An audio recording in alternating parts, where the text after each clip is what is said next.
ಎಲ್ಲೆಡೆ ರಾಮ ರಾಮ ಜಪ, ರಾಮ ಮಂದಿರ ಸ್ಥಾಪನೆಯ ಘೋಷ, ದೇಶದ ಮೂಲೆ ಮೂಲೆಗಳಿಂದ ಹರಿದು ಬಂದ ಸಂತರ ಸಮಾಗಮ.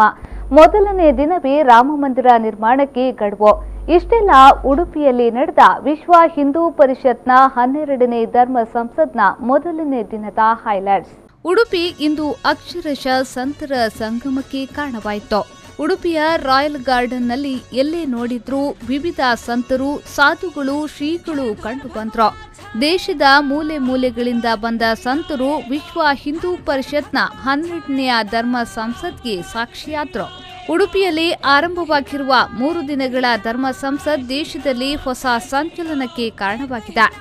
ಕಾರಣ ಮೊದಲ ದಿನ ಮೊಳಗಿದ ರಾಮ ಮಂದಿರ ಸ್ಥಾಪನೆಯ ಜಪ. ಇಂದು 3 ದಿನಗಳ ಕಾಲ ನಡೆಯುವ ಧರ್ಮ ಸಂಸತ್ಗೆ ಚಾಲನೆ ಸಿಕ್ಕಿದೆ. ಶ್ರೀಕೃಷ್ಣ ಮಠದಲ್ಲಿ ಸಾಧು ಸಂತರ ಪಾದಪೂಜೆಯ ಬಳಿಕ ಮಠದಿಂದ ರಾಯಲ್ ಗಾರ್ಡನ್ ತನಕ ಪಾದಯಾತ್ರೆ ನಡೆಯಿತು.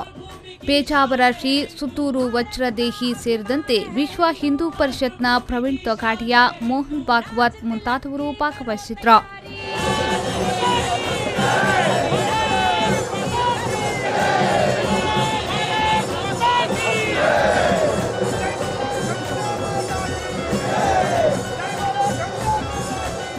ಉಡುಪಿಯ ರಾಯಲ್ ಗಾರ್ಡನ್ನ ನಾರಾಯಣಗುರು ಸಭಾಂಗಣದಲ್ಲಿ ಧರ್ಮ ಸಂಸತ್ತನ್ನ ಸುತ್ತೂರು ಶ್ರೀ ಜಗದ್ಗುರು ಶಿವರಾತ್ರಿ ದೇಶಿಕೇಂದ್ರ ಮಹಾಸ್ವಾಮೀಜಿ ದೀಪ ಬೆಳಗಿಸುವ ಮೂಲಕ ಉದ್ಘಾಟಿಸಿದ್ರು. ಉದ್ಘಾಟನಾ ಸಮಾರಂಭದಲ್ಲಿಯೇ ಭಾಗವಹಿಸಿದ ವಿಶ್ವ ಹಿಂದೂ ಪರಿಷತ್ನ ಅಂತಾರಾಷ್ಟ್ರೀಯ ಕಾರ್ಯಾಧ್ಯಕ್ಷ ಪ್ರವೀಣ್ ಭಾಯ್ ತೊಗಾಡಿಯಾ, ಅಯೋಧ್ಯೆಯಲ್ಲಿ ನಮ್ಮ ಜಾಗ ಬಿಟ್ಟುಕೊಡಿ, ನಮಗೆ ಮಂದಿರ ಮಾತ್ರ ಬೇಕು ಎನ್ನುವ ಮೂಲಕ ರಾಮ ಮಂದಿರ ಸ್ಥಾಪನೆಯ ಕುರಿತು ತಮ್ಮ ನಿಲುವನ್ನ ವ್ಯಕ್ತಪಡಿಸಿದ್ರು. आज भी भगवान राम के जन्मभूमि पर मंदिर नहीं बना है। मैं भगवान को प्रार्थना करता हूँ कि विश्वेश्वर तीर्थ जी की आंखों के सामने अयोध्या में भव्य मंदिर बनकर रहे, शीघ्र बनकर रहे। हमें मंदिर ही चाहिए, हमें अयोध्या में राम की जन्मभूमि पर मंदिर चाहिए, हमें भारत में राम राज्य भी चाहिए। यह देश में 19 करोड़ लोग ಆರ್ಎಸ್ಎಸ್ನ ಸಂಚಾಲಕ ಮೋಹನ್ ಭಾಗವತ್ ಮಾತನಾಡಿ, ರಾಮ ಜನ್ಮಭೂಮಿಯಲ್ಲಿ ರಾಮ ಮಂದಿರ ಮಾತ್ರ ನಿರ್ಮಾಣವಾಗಬೇಕು, ಬೇರೆ ಯಾವುದೇ ಕಟ್ಟಡ ಆಗಬಾರದು. ಮಂದಿರ ಆಗುವುದು 100ಕ್ಕೆ 100 ಸತ್ಯ ಎನ್ನುವ ಮೂಲಕ ರಾಮ ಮಂದಿರ ಕಟ್ಟಿಯೇ ಸಿದ್ಧ ಎಂಬ ಸೂಚನೆಯನ್ನ ನೀಡಿದ್ರು. 1990 में बाला साहब ने कहा था 20 साल या 30 साल, 2010 में 20 साल हो गए, 2020 में 30 साल पूरे होने जा रहे हैं। बाला साहब जी जिनको आपने यतिवर की उपाधि दी है, उनके शब्द तो व्यर्थ नहीं जाएंगे और समय निकट है। सावधानी से एक एक कदम उठाए, हमको बाकी किसी का विचार नहीं करना है। हिंदू समाज की भलाई के लिए, सारे विश्व के कल्याण के लिए अयोध्या में राम जन्मभूमि पर राम मंदिर बने, इतनी केवल इच्छा है और कोई लिहाज हमारे मन में नहीं है।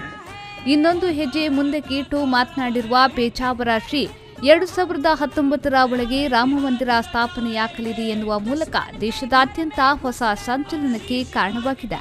राम मंदिर का निर्माण का कार्य प्रारंभ होगा, ऐसा केवल आश्वासन नहीं, इसका पूर्ण केवल घोषणा नहीं, भरोसा देता हूँ 1 साल के अंदर मंदिर का निर्माण कार्य प्रारंभ होगा.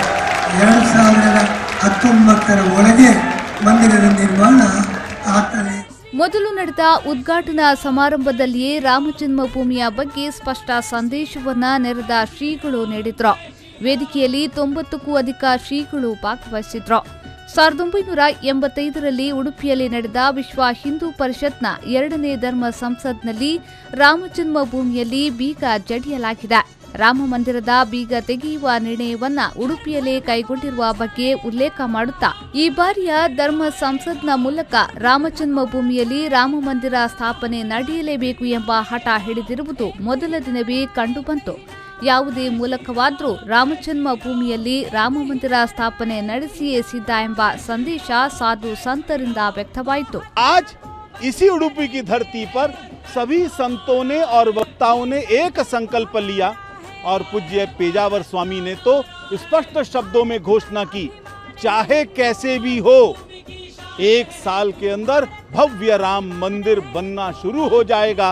और मुझे स्पष्ट लगता है, यहाँ पर उपस्थित सभी संतों को लगता था कि 1 साल में भव्य मंदिर शुरू होगा, उन्हीं पत्थरों से होगा जो वहाँ रखे गए हैं, उसी मॉडल के अनुसार होगा जो मॉडल लेकर हम पूरी दुनिया में चले हैं।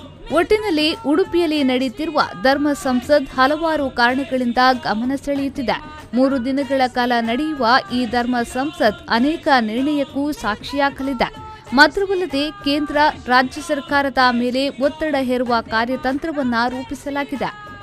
ಪಲ್ಲವಿ ಸಂತೋಷ್, ವಿ4 ನ್ಯೂಸ್ 24/7 ಉಡುಪಿ.